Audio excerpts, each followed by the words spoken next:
Bonjour, bienvenue pour ce culte que nous célébrons aujourd'hui, 26 avril 2020.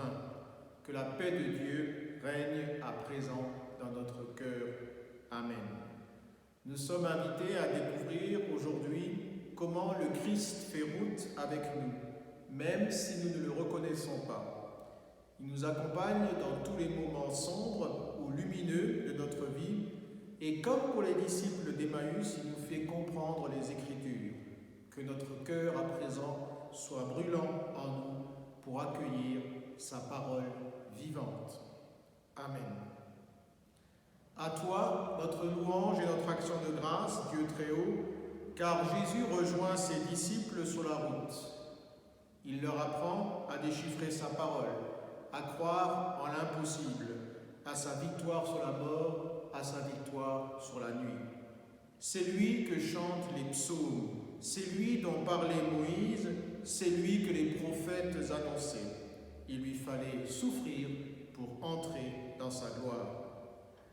À toi notre louange pour le Maître humble et fraternel qui donne sa vie pour nous. Nous sommes ces voyageurs qui partagent avec lui le pain de vie.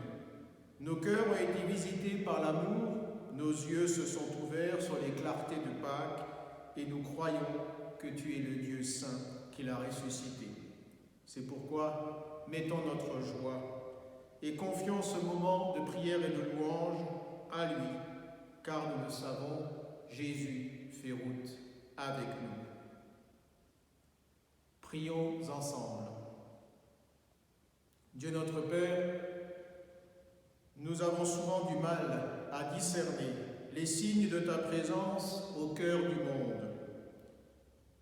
Lorsque l'avenir nous semble bouché, tu viens nous ouvrir un chemin d'espérance. Ouvre nos cœurs à présent à ta parole, fais-nous découvrir que ton Fils Jésus marche avec nous sur toutes les routes de notre vie, lui qui est vivant avec toi et le Saint-Esprit, maintenant et pour les siècles des siècles. Amen. Et nous lisons l'Évangile pour ce jour tel qu'il se trouve dans l'Évangile de Luc, au chapitre 24. Et voici que ce même jour, 2 d'entre eux se rendaient à un village du nom d'Emmaüs, à 2 heures de marche de Jérusalem. Ils parlaient entre eux de tous ces événements. Or, comme ils parlaient et discutaient ensemble, Jésus lui-même les rejoignit et fit route avec eux, mais leurs yeux étaient empêchés de le reconnaître. Et il leur dit : « Quels sont ces propos que vous échangez en marchant ?» Alors ils s'arrêtèrent, l'air sombre, et l'un d'eux, nommé Cléopas, lui répondit : « Mais tu es bien le seul à séjourner à Jérusalem qui n'ait pas appris ce qui s'est passé ces jours-ci. » « Quoi donc ? Leur dit-il. Ils lui répondirent : « Ce qui concerne Jésus de Nazareth, qui fut un prophète puissant en action et en parole devant Dieu et devant tout le peuple. Comment nos grands prêtres et nos chefs l'ont livré pour être condamné à mort et être crucifié. Et nous espérions qu'il était celui qui allait délivrer Israël. Mais en plus de tout cela, voici le 3e jour que ces faits se sont passés. Toutefois, quelques femmes qui sont des nôtres nous ont bouleversés. S'étant rendues de grand matin au tombeau et n'ayant pas trouvé son corps, elles sont venues dire qu'elles ont même eu la vision d'anges qui le déclaraient vivant. Quelques-uns de nos compagnons sont allés au tombeau et ce qu'ils ont trouvé était conforme à ce que les femmes avaient dit, mais lui, ils ne l'ont pas vu. »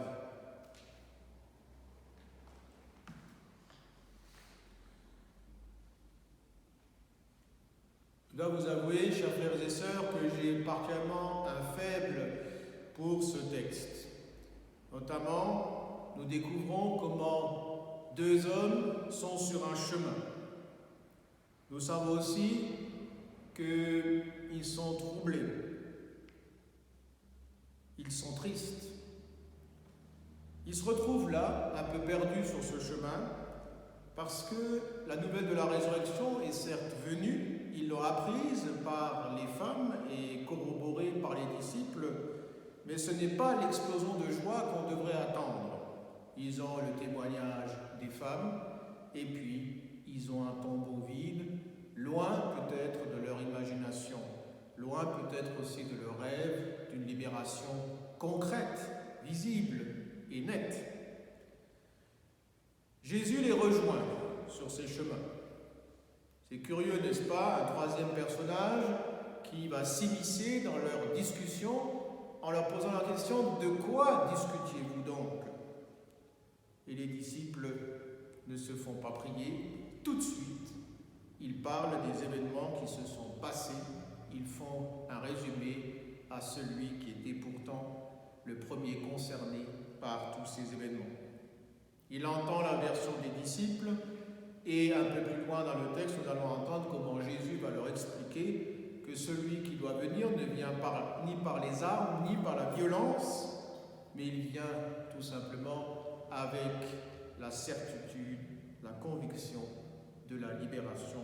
Et pour ça, il faut avoir une seule chose, la foi. L'autre élément dont je voulais vous parler, c'était que sur ce chemin, apparemment, ils ont l'air seuls, même s'ils sont à deux.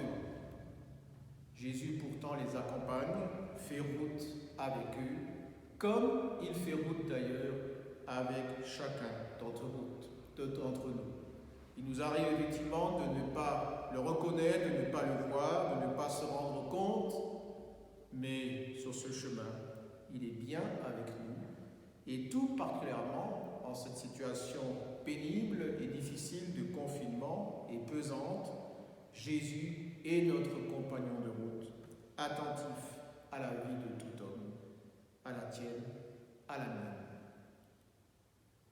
Amen. Unissons-nous dans l'intercession. Reste avec nous, Seigneur, sur nos chemins. Fais route avec nous sur chacun de nos pas. Ouvre de sourdes oreilles. Laisse-nous voir avec nos yeux aveugles. Donne à nos cœurs découragés de la volonté et ne nous laisse pas sombrer dans la peur. Donne-nous ton Esprit Saint, ton esprit d'amour, afin que nous luttions, non les uns contre les autres, mais les uns pour les autres. Que ton Esprit fasse de nous une communauté pour que nous puissions dire ce qui nous rend forts dans la foi. Laisse-toi trouver dans les repas communautaires réunis dans un même pain. Que nous puissions te reconnaître, Seigneur, à la fraction du pain. Que nous te reconnaissions comme notre seul Seigneur, le seul qui nous accompagne avec amour sur nos chemins et qui nous envoie sur les chemins du monde comme tes messagers et tes témoins. Seigneur, fais route avec ceux qui souffrent des suites de ce virus, fais route avec ceux qui souffrent de la solitude et de la maladie, fais route aussi avec ceux qui, pendant cette période, ont perdu un être cher et ne peuvent pas lui rendre hommage digne de ce nom. Accompagne aussi tous les aidants dans les homes, dans les hôpitaux. Sois avec tous ceux qui t'appellent et qui comptent sur toi. Et ensemble, nous pouvons dire la prière qui nous unit les uns avec les autres. Notre Père qui es aux cieux, que ton nom soit sanctifié, que ton règne vienne, que ta volonté soit faite sur la terre comme au ciel. Donne-nous aujourd'hui notre pain de ce jour. Pardonne-nous nos offenses, comme nous pardonnons aussi à ceux qui nous ont offensés.